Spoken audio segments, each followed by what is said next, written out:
Hallo? Hey, Lena, efter mig. Hvad snakker du om? En fyr over skolen. Lena, rolig. Hey, Lena, Franke. Rolig, kom ind.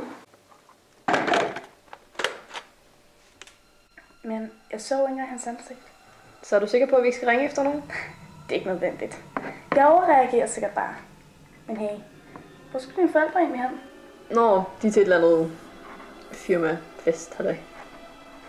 Bare rolig, jeg er vant til at være alene hjemme. I sidste ende vil det være deres tab, fordi jeg så lidt hjemme. Det kan det være noget om. Men, tak for, du ville sidde og høre på alt mit lort.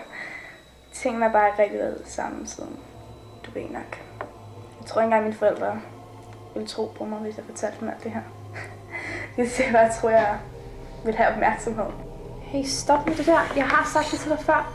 Det er på ingen måde din skyld. Det er svin, han. Hey, hvad er det her? Ikke noget. Du må låne badeværelset. Okay.